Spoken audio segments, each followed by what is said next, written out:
This is Rakhi. Welcome back to my channel blooming Tej. आज मैं आप लोगों के साथ लेकर आई हूँ क्लास 7 के चैप्टर्स हिस्ट्री का, जिसका नेम है द रीजनल किंगडम 1। हिस्ट्री है तो इसमें बहुत सारे हिस्ट्रिकल नेम, प्लेस, डेट, इन सब चीज़ों के बारे में जानने को मिलेगा, इन्फॉर्मेशन मिलेगी, जिससे आप लोगों को पास्ट के बारे में क्या हुआ नहीं हुआ वो सब चीज़ का इन्फॉर्मेशन मिलने में ये वीडियो यूज़फुल होगा। एंड ये चैप्टर ही है the regional kingdom 1।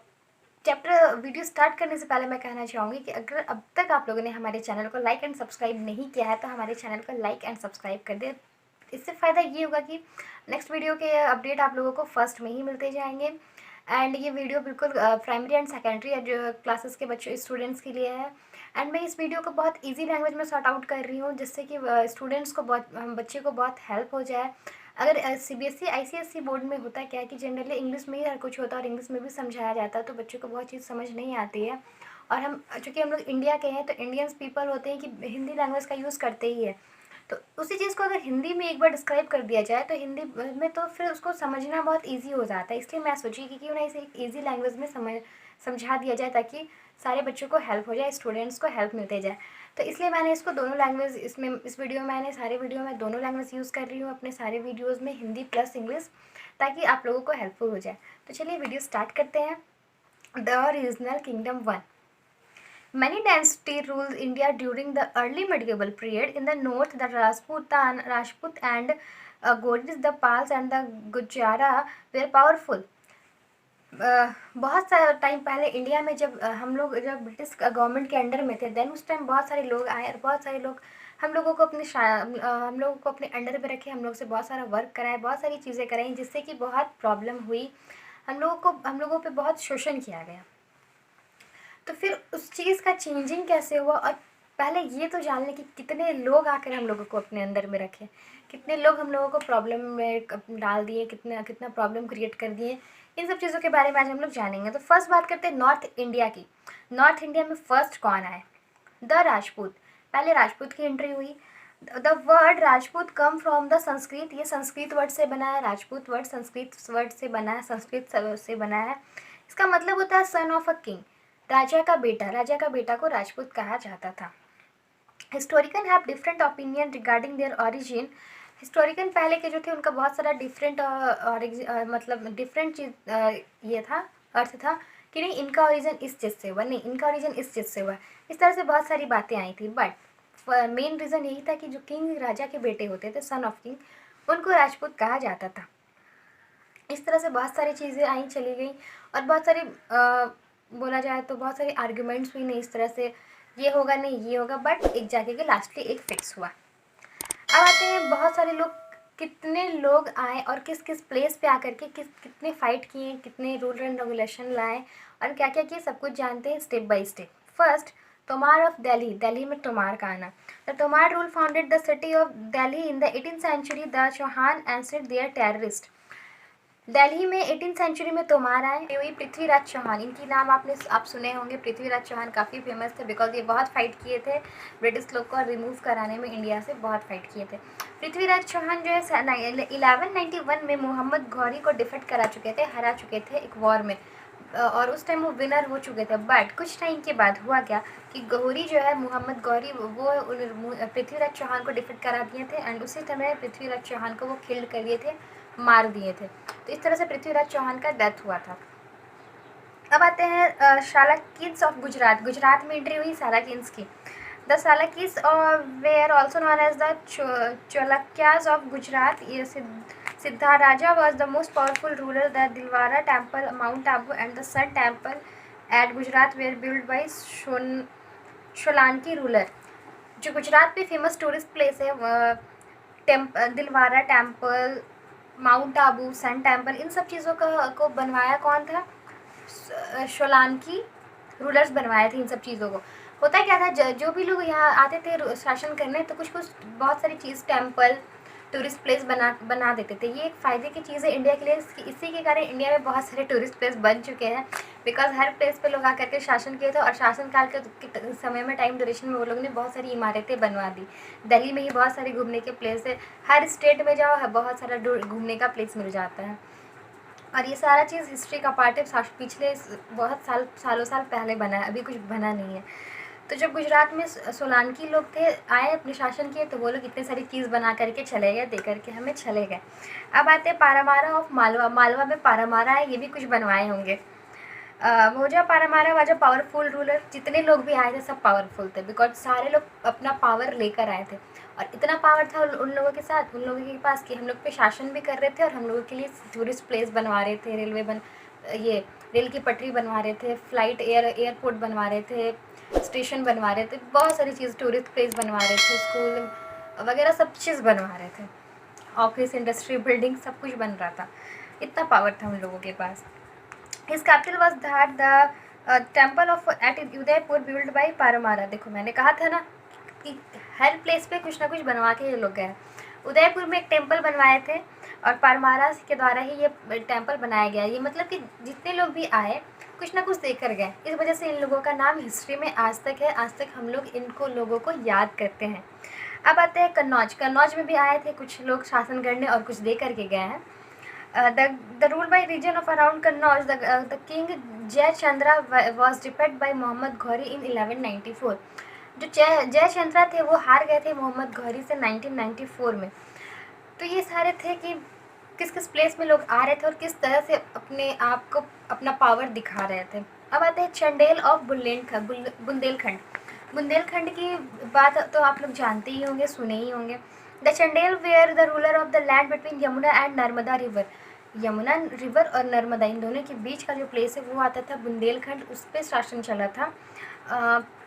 Khajuraho was the capital of the Chandel ruler. It has many beautiful temple build by Chandel.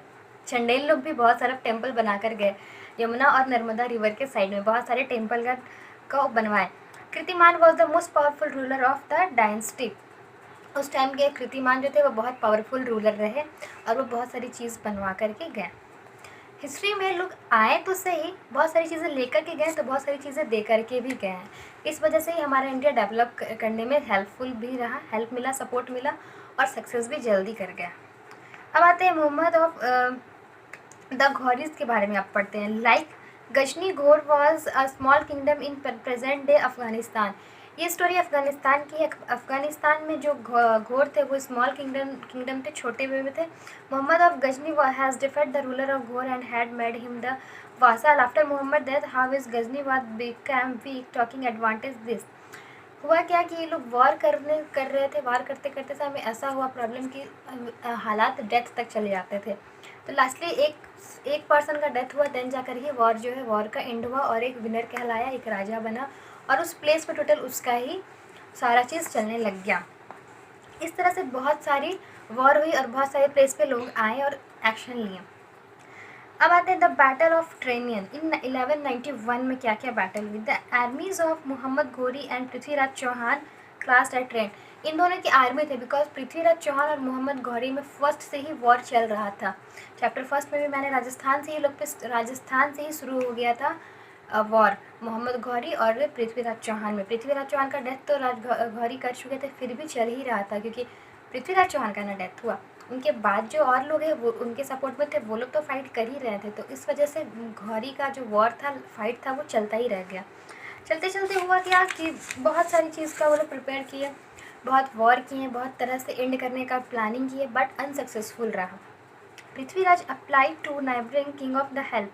अब पृथ्वीराज क्या किए कि वो पड़ोस के जो स्टेट के लोग थे, देश कंट्री के लोग थे, उन लोग से हेल्प मांगने लग गए कि मुझे इसको डेफेट कराना है, हराना ही है, तो इसके लिए मुझे कुछ हेल्प चाहिए। जैसे आज इंडिया को अगर कुछ प्रॉब्लम होता है तो चाइना, अमेरिका, रूस, इज़राइल, इन सब कंट्री से हम लोग हेल्प लेते हैं। अगर उन लोगों को कुछ चीज़ की हेल्प चाहिए तो हम लोग से लेते हैं।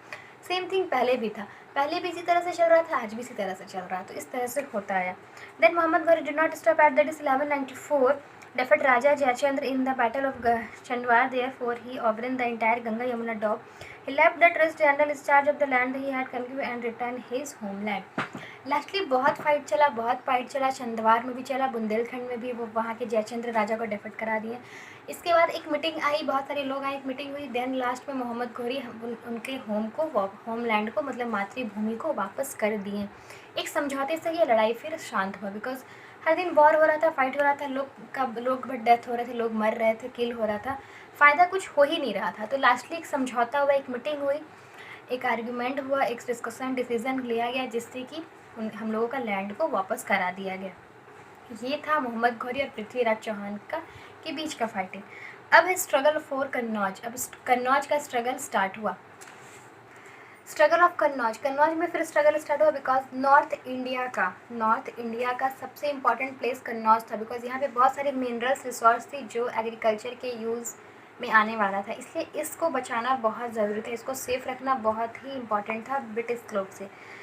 Kannauj was the most important city in North India. Its location was such that whole overheld Kannauj could not control the resource minerals. Agriculture traded the entire Ganga Valley since the 18th century. The Pals, Gujarata, Farad, the Rashtrakoot were engaged in the tripartite struggle for control Kannauj. सब लोग यहाँ पे देखें कि यहाँ पे बहुत सारा रिसोर्स है जिससे कि एग्रीकल्चर हो सकता है, प्लांटिंग हो सकता है, तो यहाँ इस प्लेस को सेव करना बहुत इम्पॉर्टेंट हो गया, बहुत ज़रूरी हो गया। इसके कारण हुआ ये कि 18th सेंचुरी में बहुत स्ट्रगल हुआ, देन जा कर के कन्नौज फ्री हो पाया और वहाँ के मिनरल सोर्स बच गए, सेफ रह गए।